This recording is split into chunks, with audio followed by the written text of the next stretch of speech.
For decades, the Soviet space program was shrouded in secrecy. It was a history of public successes and hidden disasters, which claimed more than 160 lives.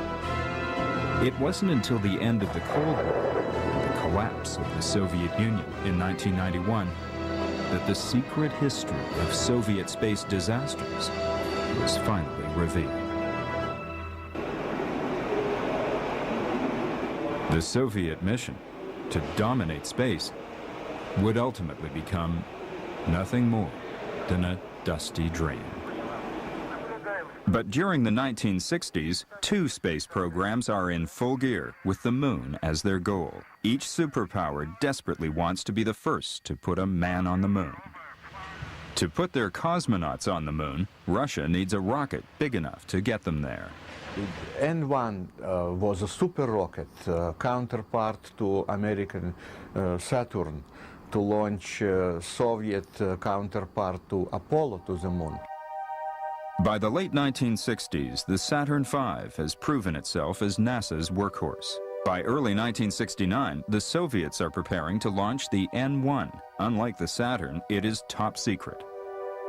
While the Saturn V uses 11 huge engines in 3 stages, the Soviet N1 relies on a complicated array of 42 smaller engines. There are 30 engines in the first stage alone, 8 more in stage 2, while the third stage has the 4 final engines. But with more engines, the risks multiply. There's 3 huge stages and 30 engines in the first stage, all built by a manufacturer that was not particularly experienced in building rockets. It was an aircraft engine builder. It was horribly complicated. The gigantic takeoff pad is readied as the launch date for the mammoth rocket draws near.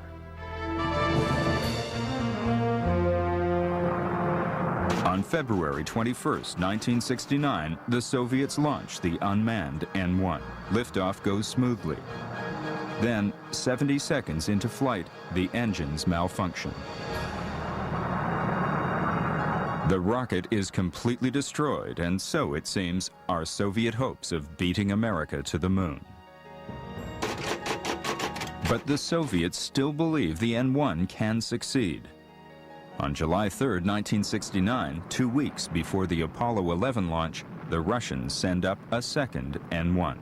By the time it cleared the tower, this launch vehicle had shut down all of its engines except one, which ultimately caused the vehicle to tip over and come down, crashing like that onto the launch facility, totally destroying the launch facility and knocking the turning tower gantry off its turning base, and also leveling one of the lightning towers completely. It was like a tactical nuke blast. The damage is devastating. It is 2 years before the Soviets will be able to use the rocket facility again. But America is right on schedule. On July 16, 1969, Apollo 11 takes off for its historic journey to the moon. For 4 days, the world waits to know its fate. What no one but American intelligence and NASA know is that the Soviets haven't given up. 3 days earlier, they've launched Luna 15, a secret unmanned moon probe in a standard rocket. They were going to go to the moon, pick up a bit of dirt, take it back, and say, look at how clever we Soviets are. We've gone there, we brought back some soil without risking human life at a fraction of the cost, and look at how much money the Americans wasted in this silly political competition with us. If the 2 rockets perform according to plan, they will be in the moon's orbit at the same time. NASA keeps the news from the public. But Apollo 11 astronauts Michael Collins, Neil Armstrong, and Buzz Aldrin are informed. My father never expressed any concern on my part, and I think he is a good enough engineer to understand the probabilities of there actually being some sort of a collision. I mean, space is a very big place, and the prospect of 2 spacecraft colliding is pretty unlikely.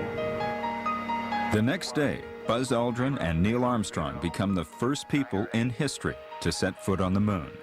Armstrong is the first off the spacecraft. That's one small step for man, one giant leap for mankind. The Apollo 11 mission is a shining achievement for the American space program. The Luna 15 meets a darker and little-known fate as it crashes into the lunar surface. The high drama of the moon race has its origins in the V-2 missile programs of Nazi Germany. By the end of World War II, America and Russia are moving into position for the Cold War.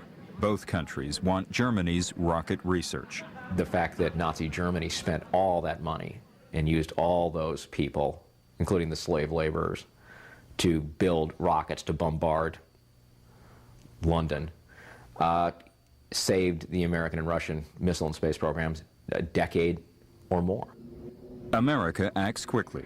Within months of the war's end, 100 of the top German rocket men are in the United States. The press is told they are truck drivers, but the Germans know what they will be working on: rockets. Among them is Wernher von Braun, the director of the Nazi V-2 program and the man who will help lead America to the moon. As important as the Germans were, it was the rockets themselves, the V-2s, which would be the foundation for both the American and Soviet missile programs. The Soviet missile program is led by an unlikely figure, Sergei Korolyov, a rocket scientist who'd spent years in a Gulag prison, a victim of Stalin's purges. In those days, it was necessary for just one of your colleagues to say you were disloyal.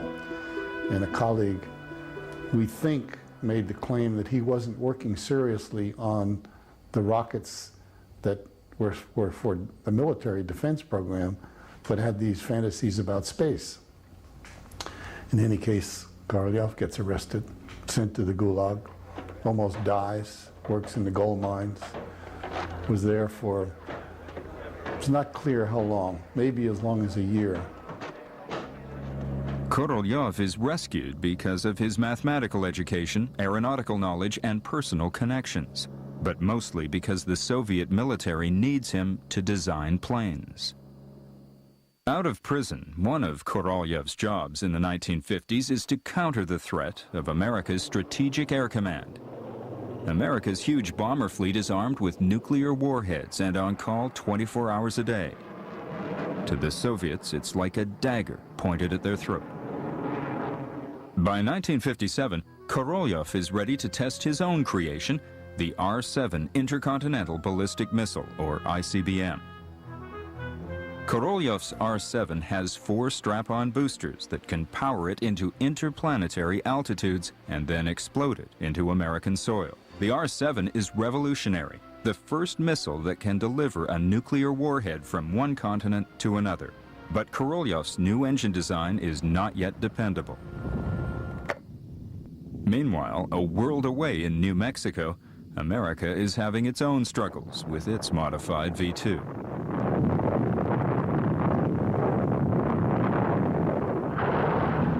Finally, on August 21st, 1957, Korolyov's R-7 became the world's first ICBM to fly successfully, disintegrating harmlessly as planned thousands of miles from its launching point. Suddenly, President Eisenhower is in political trouble. He's put America's resources into its huge arsenal of B-52s instead of missiles. Congress quickly declares that America is in danger, on the wrong side of a missile gap. October 4th, 1957, another shock for America. The Soviets send Sputnik 1 into space on top of another Korolyov R-7 rocket. It is the first successful orbit of a man-made satellite, and the United States is left reeling by the unexpected display of Russian rocket know-how. President Eisenhower tries to quell American panic. Our satellite program has never been conducted as a race with other nations. I consider our country's satellite program to be well designed and properly scheduled to achieve the scientific purposes for which it was initiated. Just 4 weeks after Sputnik 1's success, the Soviets launch Sputnik 2, this time with a passenger. a dog named Laika, meaning barker. Laika survives for several days in space. Sputnik 2 is another impressive success for the Soviet Union. This is a country that had been marched on, stomped on, and had a long, decades of feudalism. And suddenly, in the 50s and 60s, they're being told, you are the best, and Exhibit A is our space program, which is the best in the world. This was the first time that the Russian people had ever believed that they were a superpower. Under pressure from the Russians, the United States rushes to get an American satellite into the sky. On December 6, 1957, a Navy-designed Vanguard rocket is ready, or so the U.S. thinks. The grapefruit-sized satellite it carries is America's answer to Sputnik.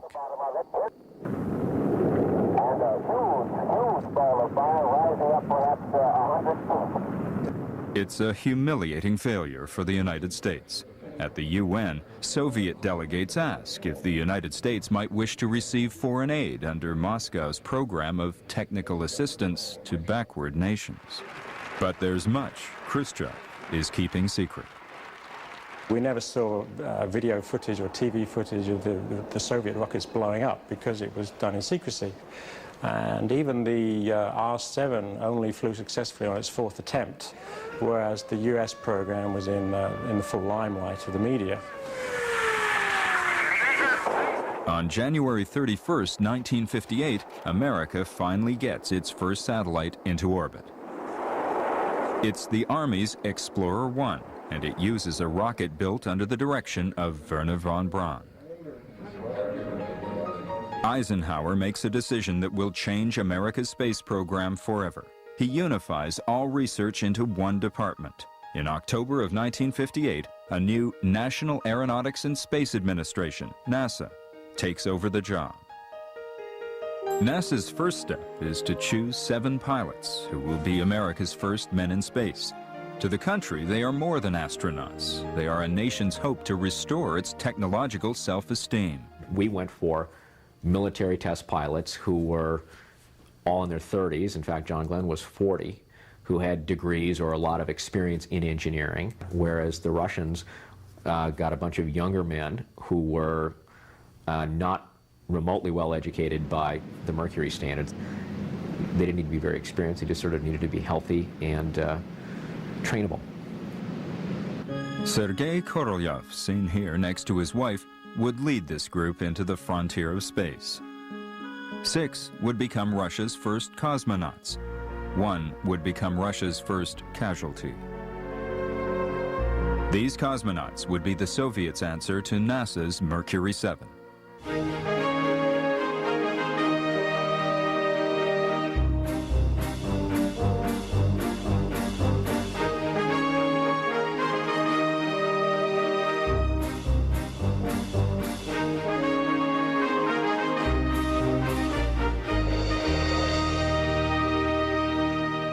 But no amount of training can eliminate human error. In March 1961, Valentin Bondarenko becomes the first casualty of the Soviet program. Valentin Bondarenko was the youngest member of the first group of 20 Soviet cosmonauts, and he made a very forgivable human error. He literally removed an electrode and used an alcohol-soaked cotton swab to clean the place where the electrode or probe had been on his skin, and just flicked it toward a table. Unfortunately, it landed on a hot plate that he had to cook food during this test, and it just sparked. And the pure oxygen environment fed anything that was in it, caught on fire, and they could not get him out in time.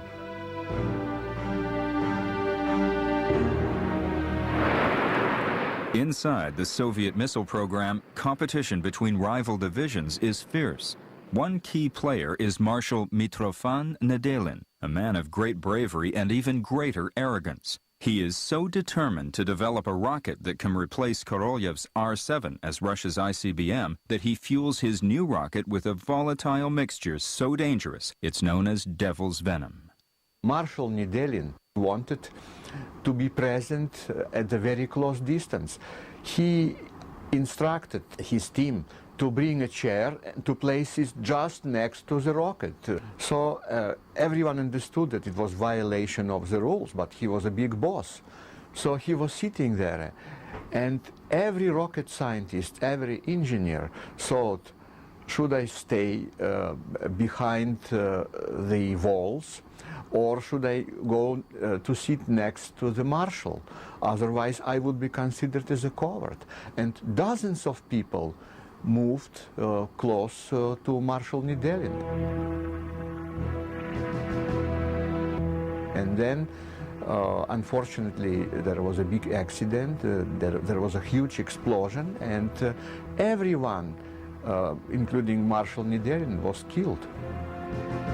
The fire burns for hours, fed by millions of pounds of kerosene and liquid oxygen. Those not burned outright by the flames are splashed with the corrosive acids of the rocket fuel. Few escape. In all, more than 150 people die in the gruesome accident. The Soviet ICBM program is set back by the disaster. But Korolev continues to forge ahead with his plans to send a cosmonaut into orbit. His answer to NASA's Mercury is the Vostok, a huge craft that weighs nearly 5 tons. NASA is just as determined. They plan to jump ahead of the Soviets by putting an American into space in May 1961. Astronaut Alan Shepard is chosen to pilot the first manned Mercury rocket. Nobody is sure if Shepard's rocket or Shepard can survive the flight. But the Soviets surprise NASA. At the last minute, they announce that they will launch a man into orbit on April 12, 1961, 1 full month before NASA's launch. The cosmonaut chosen is Yuri Gagarin, handpicked by Sergei Korolev. He liked the idea that Gagarin was a simple son of a peasant family, big smile on his face. And I think the reaction was really very, very chemical, you know, personal. On April 12th, the 27-year-old Yuri Gagarin sets out to make history. A Vostok capsule powered by Korolev's R-7 rocket is the vehicle that will take the first man into orbit around the Earth.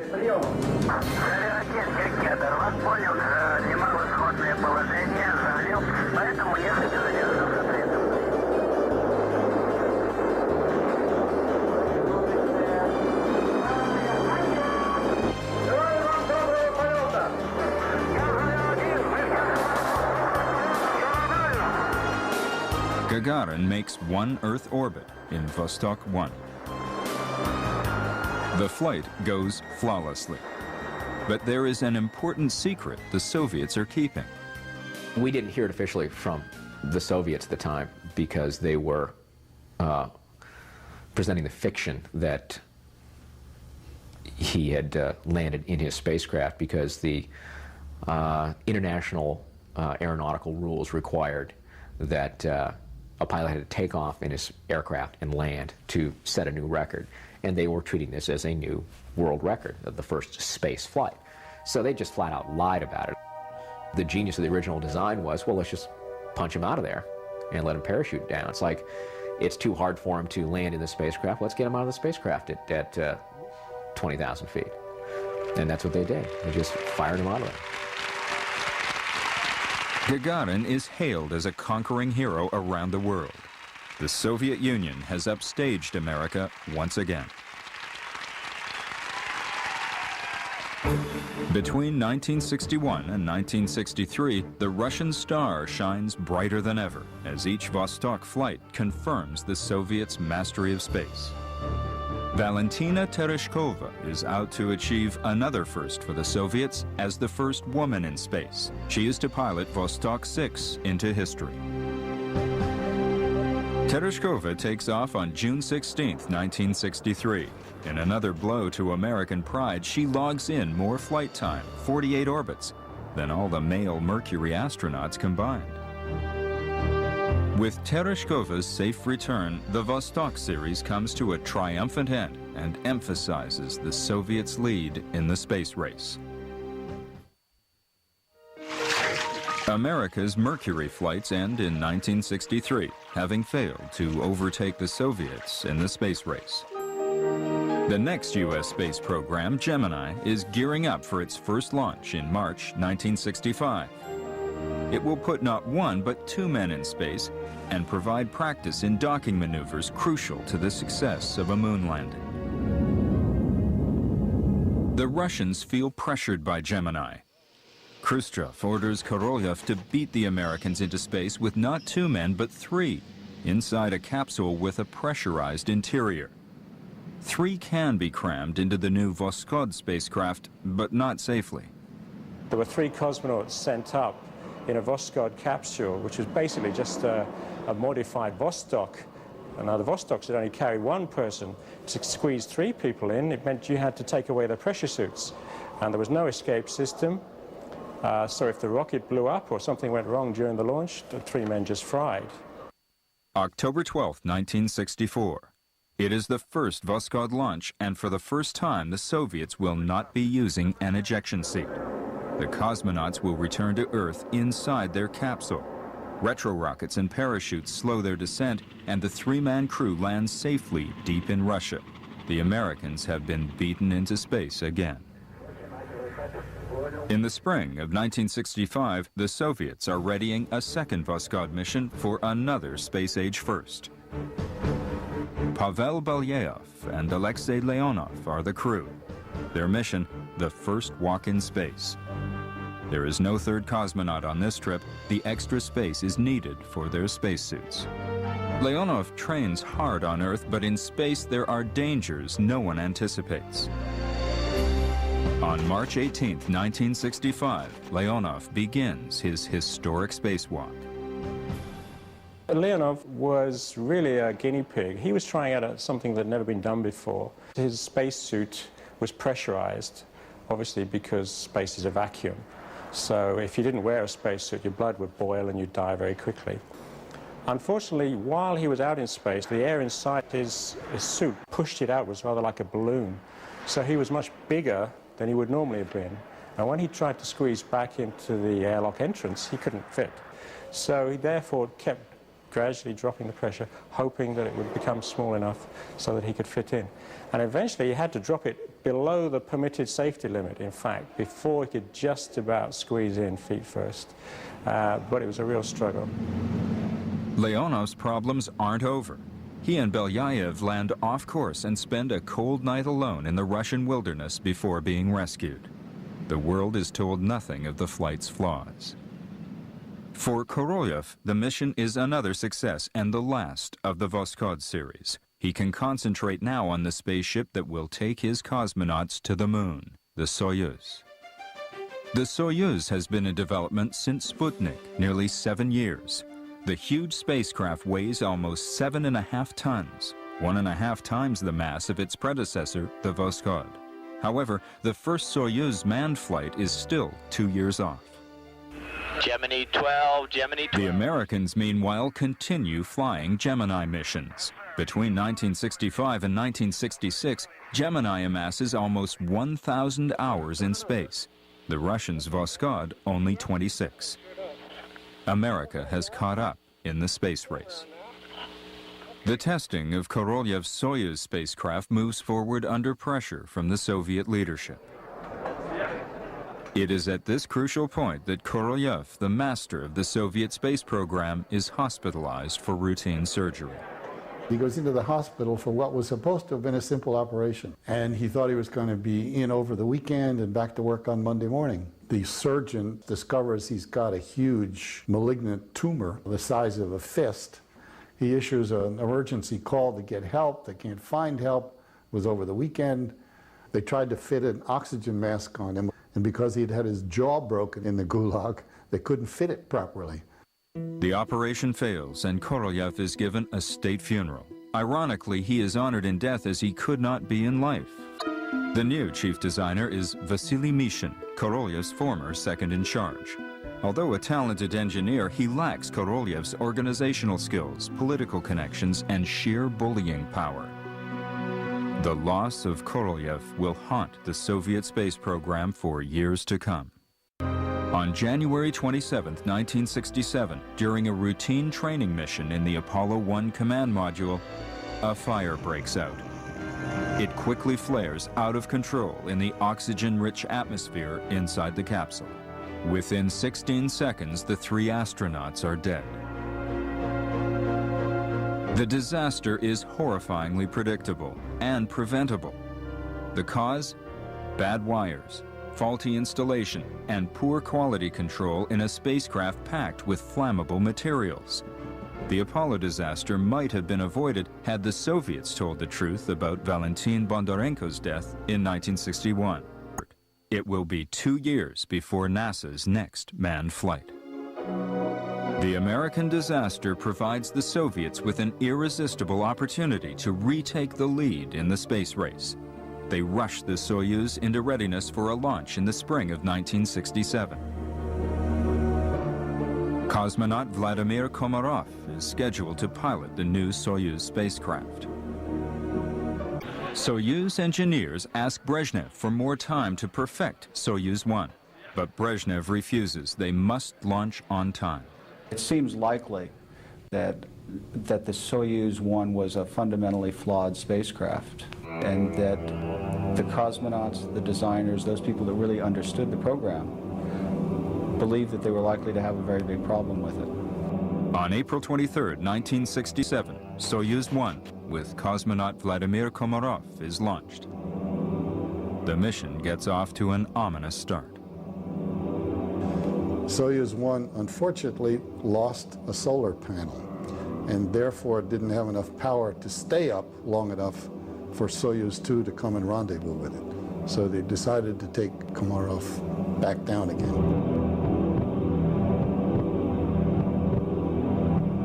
Komarov was having just a difficult time orienting the spacecraft, getting it to do what he wanted. The real problem was that the parachute system just suffered a series of failures. The first chute did not deploy properly and then did not separate properly.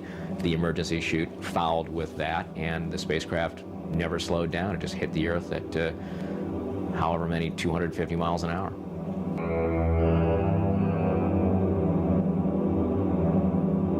Komarov has no chance. The crash is so thunderous, recovery teams cannot even distinguish human remains from the wreckage. Details of the disaster are a closely guarded secret.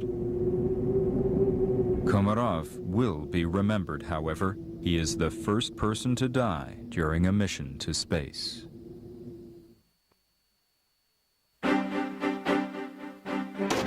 By 1968, America's Apollo program is back on track after the Apollo 1 disaster.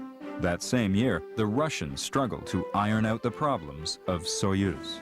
And the Soviets do just that. On October 30th, 1968, Soyuz 2 and 3 returned successfully from a joint mission in space. For the first time, a Soyuz spacecraft has returned to Earth with its cosmonaut alive. 2 months later, on December 21st, 1968, Apollo 8 takes Frank Borman, Jim Lovell, and William Anders around the moon. The Soviets must respond if they are to stay in the race. The Russians answer the challenge on January 14th, 1969, when Soyuz 4 and 5 make the world's first link-up between manned spacecraft. The Soviet dream of reaching the moon is tantalizingly close. But to get there, they need the massive N-1 rocket. It is the only Soviet rocket powerful enough to reach the moon. First envisaged by Korolev in 1961, the N-1 is finally ready for its first test launch 8 years later. On February 21st, 1969, the N-1 finally takes off.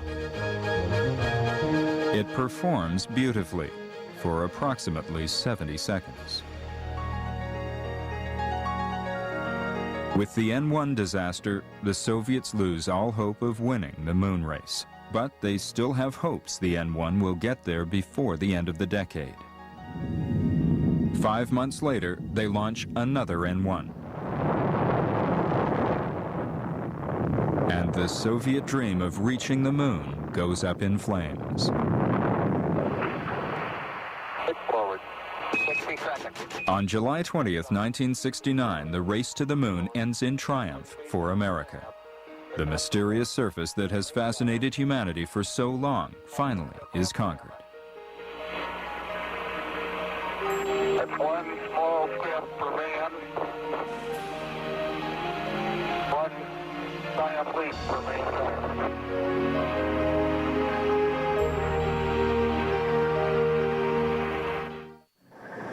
However, the Soviets do not give up their dreams of glory in space. Instead, they simply exchange moon landings for space stations. The construction of the Salyut space stations during the 1970s becomes the burning focus of the Soviet space program. The first of Russia's space stations is the Salyut 1. This Soviet animation shows that Salyut 1 has 4 cylinders of differing diameters and lengths. 3 of them are pressurized. The 4th, which houses the propulsion unit, is open to space. The Soviets plan to launch the Salyut space station unmanned. Later, a 3-man crew flying separately aboard a spacecraft will dock with the station. In April 1971, the world's first space station is successfully put into orbit.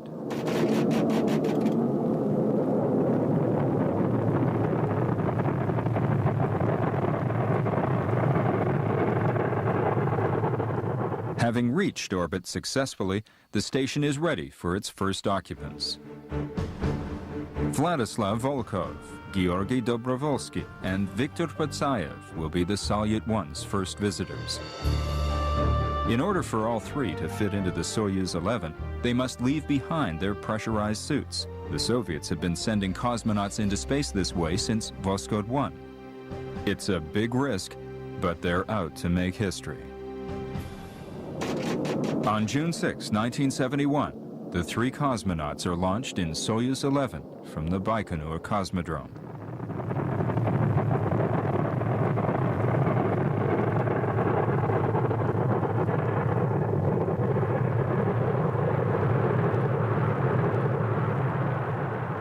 Soyuz 11 docks successfully with the Salyut station. This mission was the first time the Russians had had a space station up there. The whole country, from Kiev to Vladivostok, had been thrilled to watch these guys on television for weeks. They came to know them. They knew each of them. After an unprecedented 23 days in space, it is time for the 3 cosmonauts to come home. They had contact up until basically the moment of retrofire. The valve that was supposed to open in the lower atmosphere to let fresh air in opened earlier and let the life-sustaining air out. The air whistled out of that spacecraft in the space of about 30 or 40 seconds. And as a result, the capsule was depressurized.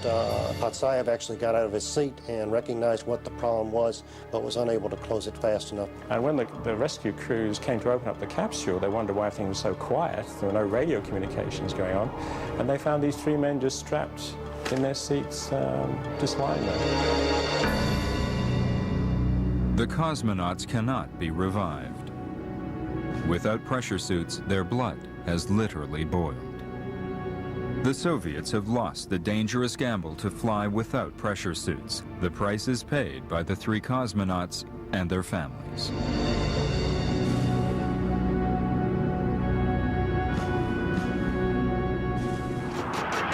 The Soviets would startle the world by agreeing to a joint mission in space with the United States. For the U.S., it would be the last of the historic Apollo missions. The world's first docking between spacecraft from 2 different nations is completed on July 17, 1975. Soft docking.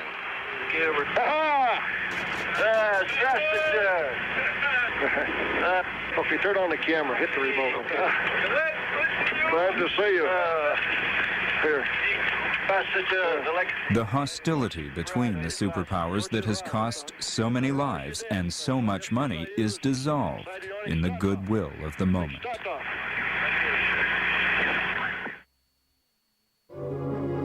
By the 1980s, the Soviet visits to their Salyut space stations had become almost routine. On September 26, 1983, Soyuz T-10 is rolled out to the launch pad as cosmonauts Vladimir Titov and Gennady Strakhalov anxiously await an evening liftoff. During the last minute of the countdown, a fire broke out at the base of their Soyuz launch vehicle. Both Titov and Strakhalov have said that they were sitting there knowing that they could see flames rising. They knew something was wrong, but nothing was really happening. They had to wait for the launch control team to initiate the abort. So it was a nerve-wracking 20 seconds waiting. When are they going to get us out of here? And the automatic escape system, which had never been tested with people on board, got its test. Solid rocket motor on the front of the Soyuz fired, pulling the vehicle, I think, about 4 or 5 miles high. Cosmonauts Titov and Strakhalov have come within moments of a fiery death. While both will fly again on later successful Soyuz missions, this aborted launch is never officially recognized. As the 1980s continue, so does NASA's new space shuttle as it replaces the old Saturn V workhorse. For the first time in 6 years, Americans are going into space. 3, 2, 1, 0.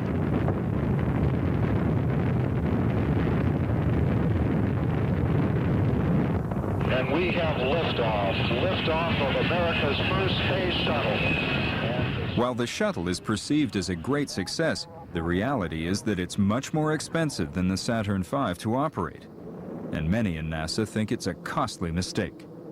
However, this doesn't keep the Soviets from craving shuttle technology. The key member of Politburo, who was responsible for military-industrial complex, he said, there is one critical argument.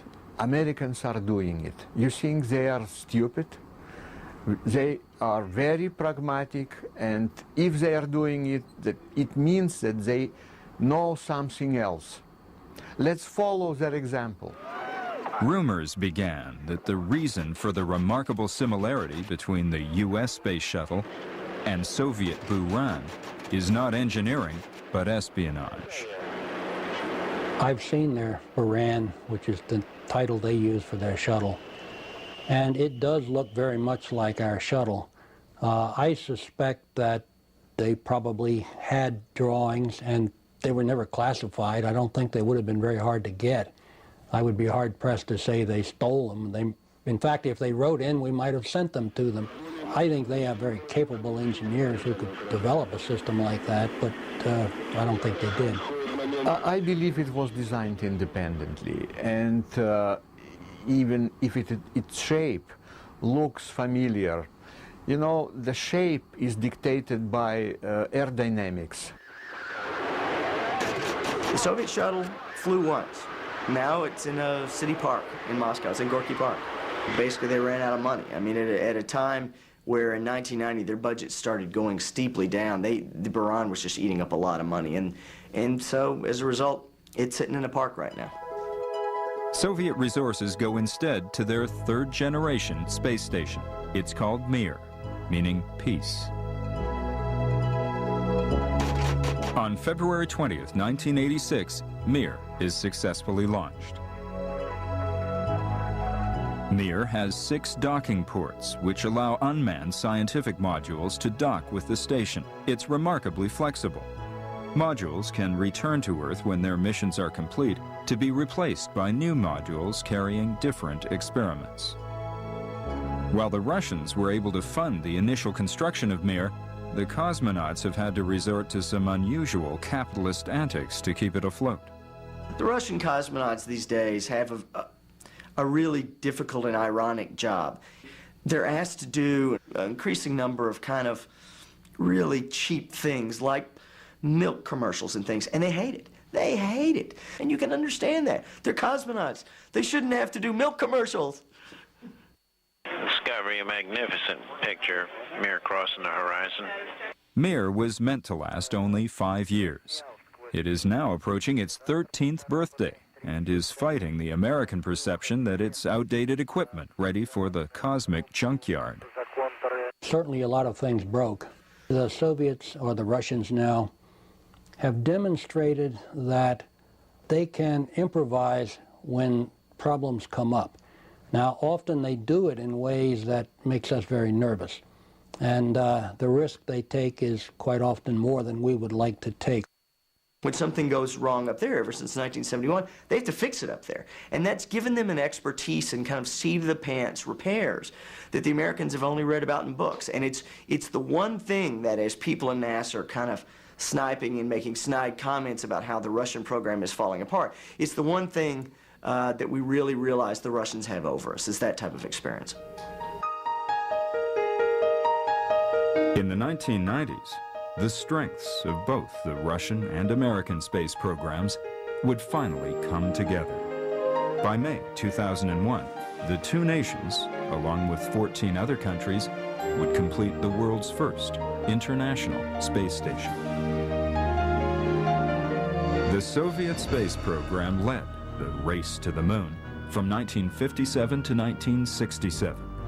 But due to the program's setbacks, the technological advancements of the United States ultimately prevailed. But despite the bitter Cold War, the universal quest for knowledge endured. Today, global cooperation in space is a reality. If you thought today's shootouts were excessive, then you don't know history. In the Wild West, the whole town would join in. A free-for-all shoot-'em-up. Grittier and more gruesome than the movies. Check out the real firefights in the Wild West on Shootout, tonight at 9 on the History Channel.